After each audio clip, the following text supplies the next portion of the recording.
என் ஆண்மைக்கு உயிர் தந்தவள் நீயடி. பாகம் 29. நிலா இரவு முழுவதும் தூங்கவில்லை. அவள் கையில் இருந்த பழைய சாவியை மீண்டும் மீண்டும் பார்த்து கொண்டிருந்தாள். அருகில் ஆதவன் அமைதியாக அமர்ந்திருந்தான். நிலா, பயமா இருக்கா? நிலா மெதுவாக, பயம் இல்லை, ஆனா அந்த அறைக்குள்ள என்ன இருக்குமோன்னு நினைச்சாலே மனசு பதறுது. ஆதவன், எதுவாக இருந்தாலும் நாம இருவரும் சேர்ந்து எதிர்கொள்வோம். நிலா அவனை பார்த்து சிறிய புன்னகை செய்தாள்.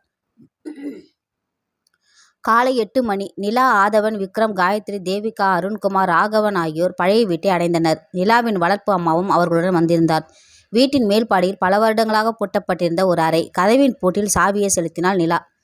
கதவு திறந்தது. உள்ளே இருட்டாக இருந்தது. ஆதவன் விளக்கை போட்டான். அறையின் சுவரில் பழைய புகைப்படங்கள், ஒரு மேஜை, ஒரு மரப்பெட்டி, அதன் மேல் ஒரு காகிதம். நிலா 25 வயது அடைந்த பிறகு மட்டும் திறக்கவும். நிலாவின் இதயம் வேகமாக துடித்தது. அவள் அந்த பெட்டியை திறந்தாள். உள்ளே ஒரு பழைய டைரி. முதல் பக்கத்தில் என் மகளுக்காக என்று எழுதப்பட்டிருந்தது. நிலாவின் கண்களில் கண்ணீர். இது யாருடைய டைரி? காயத்ரி மெதுவாக அருகில் வந்தார். அவர் முதல் பக்கத்தை பார்த்ததும் உறைந்து போனார். இது விக்ரமுடைய கையெழுத்து. விக்ரம் அதிர்ச்சி அடைந்தார். என் கையெழுத்தா? அவர் டைரியை வாங்கி பார்த்தார். ஆனால் சில பக்கங்களை பார்த்ததும் அவரது முகம் மாறியது. அந்த டைரியில் 25 வருடங்களுக்கு முன் நடந்த சம்பவங்கள் இருந்தன. நிலா பிறந்த நாளில் அவளை பாதுகாக்க நான் ஒரு முடிவு எடுக்க வேண்டியிருந்தது. அந்த முடிவு என்னுடைய வாழ்க்கையை மாற்றப் போகிறது. நிலா தொடர்ந்து படித்தாள். அடுத்த பக்கத்தில் ஒரு அதிர்ச்சியான வரி. நிலா என் ஒரே குழந்தை அல்ல. நிலா நின்றுவிட்டாள். ஆதவன், என்ன? நிலா அந்த பக்கத்தை அவனிடம் கொடுத்தாள். அனைவரும் அதிர்ச்சியுடன் ஒருவரை ஒருவர் பார்த்தனர். விக்ரம், இது என் கையெழுத்து மாதிரி இருக்கு. ஆனால் நான் இப்படி ஒரு விஷயத்தை எழுதவே இல்லை. தேவிகா உடனே டைரியை வாங்கி பார்த்தார். அவர் சில நொடிகள் அமைதியாக இருந்தார். பிறகு, இந்த டைரி போலியானது. அருண்குமார், அப்படின்னா யார் இதை உருவாக்கியது? தேவிகா பதில் சொல்லவில்லை. அவர் கடைசி பக்கத்தை திறந்தார். அங்கே ஒரு பெயர் இருந்தது, ராகவன். அனைவரும் ராகவனை பார்த்தனர். ராகவன் அதிர்ச்சி அடைந்தார். இது நான் எழுதினது இல்லை. ஆதவன் கோபமாக, அப்போ யார் உங்கள் பெயரை பயன்படுத்தி இந்த டைரியை எழுதியிருக்காங்க? ராகவன் அமைதியாக இருந்தார். அப்போது நிலாவின் வளர்ப்பு அம்மா மெதுவாக சொன்னார், இந்த அறையை நான் முதன்முறையாக பார்க்கிறேன். அப்போ இந்த டைரி எங்கே எப்படி வந்தது என்று காயத்ரி கேட்டாள். திடீரென அறையின் சுவருக்கு பின்னால் இருந்து ஒரு சத்தம். ஆதவன் சுவரை தட்டி பார்த்தான். ஒரு பகுதி காலியாக இருந்தது. அவன் அதை திறந்ததும் சுவருக்குள் ஒரு சிறிய மறைவிடம். அதற்கு ஒரு பழைய வீடியோ கேமரா. ஆதவன் அதை எடுத்தான். அதன் அருகில் ஒரு குறிப்பு, டைரியை நம்பாதீர்கள், இந்த வீடியோவை மட்டும் பாருங்கள். அனைவரும் உறைந்து நின்றனர். ஆதவன் கேமராவை இயக்கினான். திரையில் 25 வருடங்களுக்கு முன் நடந்த ஒரு காட்சி தோன்றியது. மருத்துவமனை அறையில் காயத்ரி குழந்தை நிலாவை கையில் வைத்திருந்தார். அவள் அருகில் நின்றிருந்தவர் அருண்குமார் அல்ல, மோகனும் அல்ல. அந்த மனிதரை பார்த்ததும் விக்ரம் அதிர்ச்சியில் சொன்னார், இவர் இங்கே என்ன செய்கிறார்? வீடியோவில் அந்த மனிதர் காயத்ரியிடம் ஒரு வார்த்தை சொன்னார், இந்த குழந்தையை நான் காப்பாற்றுகிறேன். வீடியோவில் தெரிந்த மனிதரை பார்த்தது விக்ரம் அதிர்ச்சி நின்றார். இவர் இங்கே எப்படி வந்தார்? நிலா திரையை பார்த்தார். அப்பா, உங்களுக்கு அவரை தெரியுமா? விக்ரம் மெதுவாக சொன்னார், தெரியும். சிறிது நேரம் அமைதியாக இருந்தார். அவர் பெயர் சுந்தரம். வீடியோ தொடர்ந்து ஓடியது. 25 வருடங்களுக்கு முன் மருத்துவமனை அறையில் காயத்ரி குழந்தை நிலாவை அணைத்து கொண்டிருந்தார். சுந்தரம் அவர்களிடம் சொன்னார், இந்த குழந்தைக்கு ஆபத்து வரக்கூடாது. காயத்ரி, என் குழந்தையை நான் யாரிடம் கொடுக்க மாட்டேன் என்றார். சுந்தரம், நீங்கள் குழந்தையை வைத்திருந்தா அவளை தேடி வர்றவங்க முதல்ல உங்களை தான் அடைவாங்க. காயத்ரி கண்ணீருடன், அப்போ என்ன செய்யணும்? சுந்தரம், சில வருடங்களுக்கு அவளை உங்களிடமிருந்து மறைக்கணும். வீடியோ அங்கே திடீரென நின்றுவிட்டது. நிலா கண்ணீருடன், அம்மா, அந்த நேரத்தில் நீங்கள் என்ன முடிவு எடுத்தீங்க? காயத்ரி தலையை குனிந்தார். என் குழந்தை உயிரோட இருக்கணும்னு நினைச்சேன். அதனால தான் அவர் சொல்ல முடியாமல் அழுதார். நிலா அவரை அணைத்து கொண்டாள். எனக்காக நீங்கள் என்ன முடிவு எடுத்திருந்தாலும் நான் உங்களை குற்றம் சொல்ல மாட்டேன். காயத்ரி அவளை இறுக்கமாக அணைத்து கொண்டார். ஆதவன் வீடியோவை மீண்டும் இயக்கினான். இந்த முறை கேமரா வேறு ஒரு காட்சியை காட்டியது. மருத்துவமனை வழியில் சுந்தரம் குழந்தை நிலாவை எடுத்துக்கொண்டு நடந்து செல்கிறார். அவருக்கு பின்னால் ஒருவர். முகம் தெளிவாக தெரியவில்லை. ஆதவன் வீடியோவை நிறுத்தினான். இந்த ஆள் யார்? தேவிகா திரையை பார்த்தும் அதிர்ச்சி அடைந்தார். இது ராகவன். என்ன? அதிர்ச்சி அடைந்தார். இது ராகவன் என்ன என்று கேட்டார். தேவிகா, இவர் மருத்துவமனை ஊழியர். விக்ரம், அவர் பெயர் தேவிகா சொன்னார் சேகர் என்று.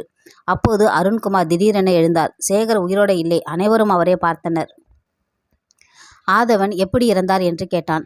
அருண்குமார், 25 வருடங்களுக்கு முன்பே அவர் காணாமல் போயிட்டார். அவருக்கும் என்ன சம்பந்தம் என்று நிலா கேட்டார். அருண்குமார் பதில் சொல்லாமல் இருந்தார். ஆதவன், அப்பா, இன்னும் எவ்வளவு விஷயத்தை மறைக்க போறீங்க?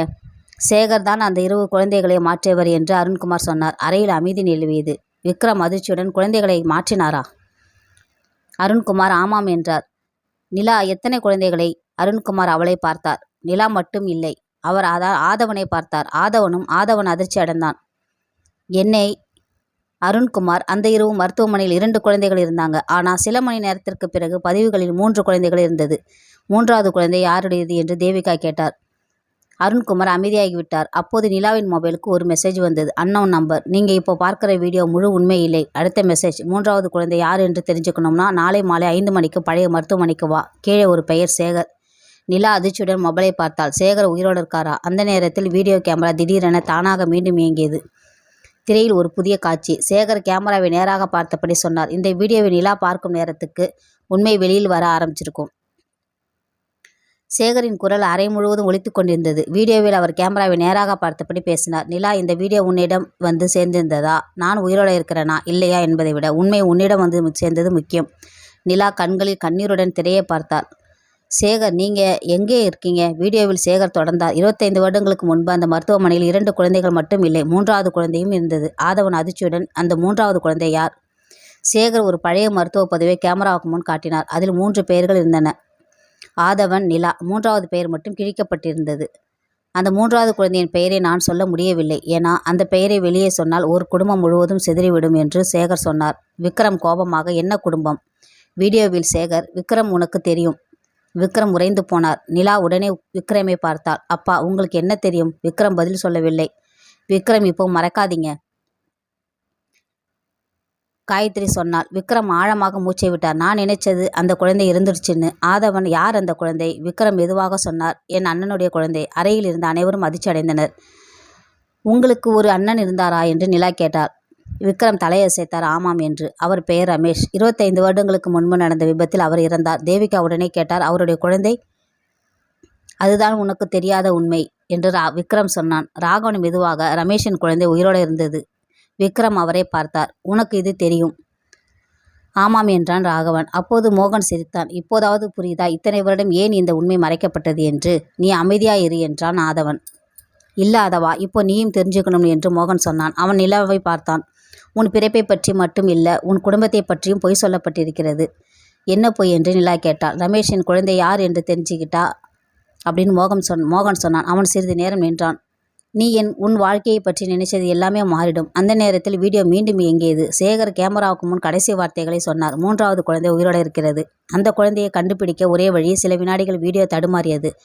பிறகு ஒரு மருத்துவமனை பெயர் திரையில் வந்தது. சாந்தி மருத்துவமனை. அதன் கீழே ஒரு தேதி. நாளை காலை 10 மணி. வீடியோ முடிந்தது. நிலா மெதுவாக ஆதவனை பார்த்தாள். நாம நாளைக்கு அங்கே போகணும். ஆதவன் தலையசைத்தான். நிச்சயம். அனைவரும் வெளியே செல்ல தயாரானார்கள். அப்போது நிலாவின் வளர்ப்பு அம்மா மட்டும் அந்த அறையில் நின்று கொண்டிருந்தார். அவருடைய கண்களில் கண்ணீர். நிலா திரும்பி பார்த்தாள். அம்மா, என்ன ஆச்சு? அவர் நடுங்கிய குரலில், நிலா, நான் உன்கிட்ட ஒரு விஷயம் சொல்லணும். நிலா அருகில் சென்றாள். அவர் மெதுவாக சொன்னார். நீ எங்களிடம் வந்த இரவு சிறிய இடைவெளி. உன்னோட கூட இன்னொரு குழந்தையும் வந்திருந்தது. நிலா அதிர்ச்சியில் உறைந்தாள். என்ன? அவர் கண்ணீருடன் சொன்னார். அந்த குழந்தையை நான் இத்தனை வருடம் ரகசியமாக வைத்திருக்கிறேன். அடுத்து என்ன நடக்குன்னு அடுத்த எபிசோடில் பார்க்கலாம்.